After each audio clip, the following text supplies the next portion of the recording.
அஸ்ஸலாமு அலைக்கும் வரஹ்மத்துல்லாஹி வபரகாத்துஹு. ஐபவான் வணக்கம். சிஆர் தொலைக்காட்சி உங்களோடு இணைந்திருக்கின்றது. சிஆர் தொலைக்காட்சி உங்களோடு இணைந்திருக்கின்றது. ஏனென்றால் இன்று இலங்கையில் ஜனாதிபதி தேர்தல் சூடு பிடித்திருக்கின்றது.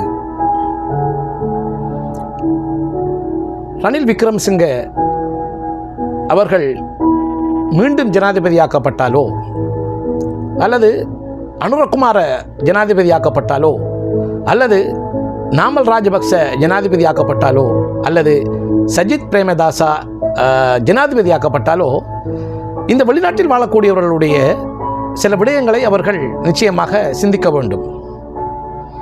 ஏனென்றால் இலங்கையில் இரண்டு விடயங்கள் தான் இலங்கைக்கு வருமானத்தை ஈட்டித் தருகின்றது: உல்லாசத்துறை, வெளிநாட்டு வேலைவாய்ப்பு. ஆனால் வெளிநாட்டு வேலைவாய்ப்பில் இருக்கின்றவர்கள் 20% படித்தவர்களும் அதிகமான சம்பளம் வாங்கக்கூடியவர்களும், ஆனால் 80% சிறு சம்பளத்தோடும் சிறு சிறு தொழில்களோடும் வாழ்கின்றவர்கள். ஆனால் அவர்கள் பல இன்னல்களை எதிர்கொண்டுதான் இங்கு வாழ்கின்றார்கள். ஆனால் அவர்களுடைய வாழ்க்கை இங்கேயே முடிகின்றது. 10-20 வருட காலமாக 30 வருட காலமாக அவர்களுடைய வாழ்க்கை இங்கேயே முடிகின்றது. ஏனென்றால் வறுமை. அவர்கள் என்று கடவுச்சீட்டை, பாஸ்போர்ட்டை கையில் எடுத்தார்களோ அவர்கள் வெளிநாடுகளிலேயே வாழ்ந்து வருகின்றார்கள். உண்மையான பாசம் கிடைக்கவில்லை, உண்மையான அன்பு கிடைக்கவில்லை. ஏனென்றால் குடும்ப சுமையை சுமந்து அவர்கள் வாழ்கின்றார்கள். பல இன்னல்களை எதிர்கொண்டுதான் வாழ்கின்றார்கள். ஆனால் இன்றைய காலகட்டங்களில் இன்று இருக்கிற நிலையில் என்ன செய்ய வேண்டும்? எந்த ஒரு ஜனாதிபதி வந்தாலும் இங்கு வெளிநாட்டில் வாழக்கூடிய சிறு சம்பளத்தோடு வாழக்கூடியவர்கள், சிறு தொழிலோடு வாழக்கூடியவர்கள், அவர்களுக்கு ஏதாவது ஒரு தாயகம், எம் நாட்டை அவர்கள் வந்தடையும் போது அவர்கள் அனாதையாக வருகின்றார்கள். உடம்பில் நோய்களோடு, சுக்கர், பிரஷர், பிபி, ஓபி என்று பல நோய்களோடு அவர்கள் இலங்கையில் கால் பதிக்கின்றார்கள். ஆனால் அவர்கள் அனாதை போன்றுதான் வருகின்றார்கள். மனைவியுடைய அன்பு கிடைப்பதில்லை, பிள்ளைகளுடைய பாசம் கிடைப்பதில்லை, நண்பர்கள் இல்லை.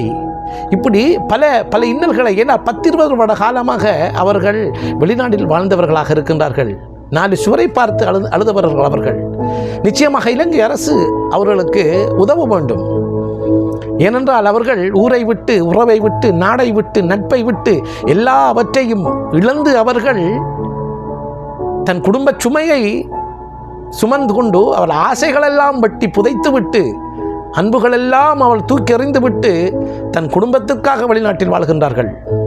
அவர்கள் இஷ்டப்பட்டு வந்தவர்கள் அல்ல, அவருடைய கஷ்டத்துக்காக வந்தவர்கள். அவர்கள் பெருமைக்காக வந்தவர்கள் அல்ல, அவர்களுடைய வறுமைக்காக வந்தவர்கள். இங்கு வெளிநாட்டில் வாழக்கூடிய ஒவ்வொரு சிறு சம்பளத்துக்குரியவர்களுடைய முகங்களும் வாடியே இருக்கின்றது. ஏனென்றால் ஒரு சிலர் சிறு சம்பளத்தோடு 2 வேளை உண்ணுகின்றார்கள், சிலர் 1 வேளை உண்ணுகின்றார்கள். நான் எத்தனையோ முறை, எத்தனையோ இடங்களில் இலங்கை உணவகத்துக்கு, ஸ்ரீலங்கா ஹோட்டல், இலங்கை உணவகம் சென்றபோது அவர்களை பார்க்கக்கூடியதாக இருக்கின்றது. முகங்கள் வாடி இருக்கின்றது. ஏனென்றால் சிறு சம்பளம்.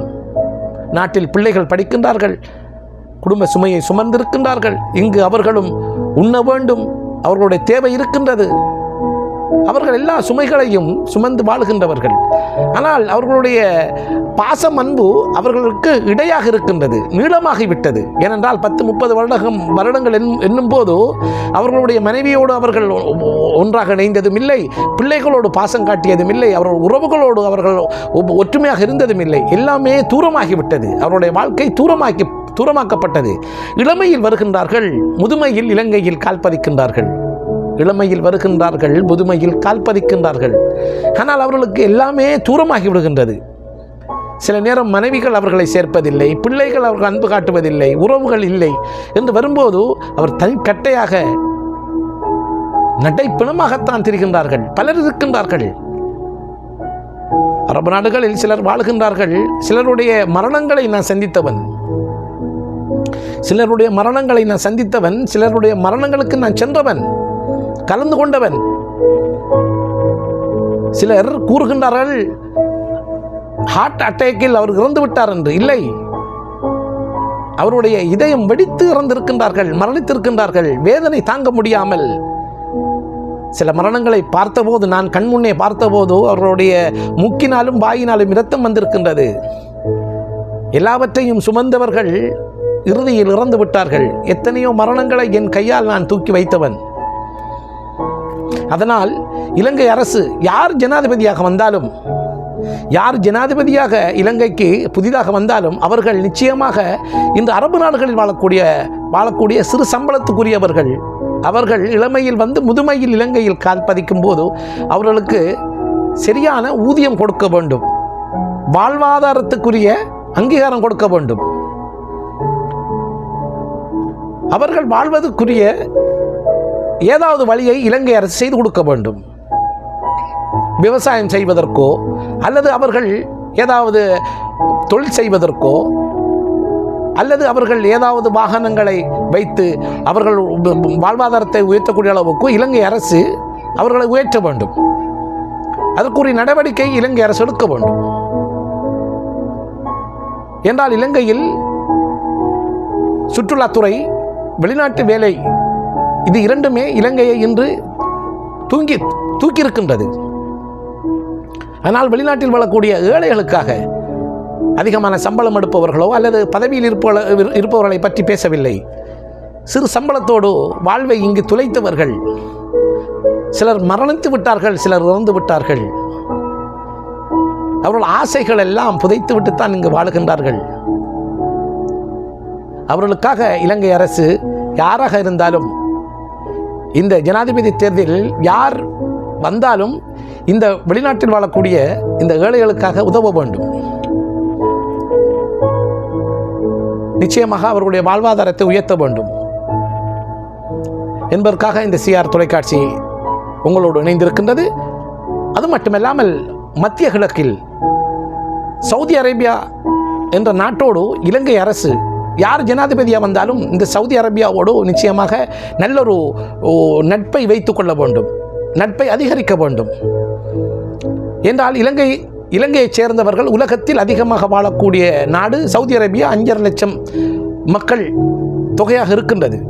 இலங்கைக்கு அதிகமாக சவுதி அரேபியாவிலிருந்து தான் பணங்கள் போகின்றது. அதனால் இலங்கை அரசு யார் வந்தாலும், ரணில் வந்தாலோ, சஜித் வந்தாலோ, நாமல் ராஜபக்ச வந்தாலோ, அனுரகுமார் யார் வந்தாலும் இந்த சவுதி அரசாங்கத்தோடு ஒரு நல்ல நட்பை வைத்துக் கொள்ள வேண்டும்.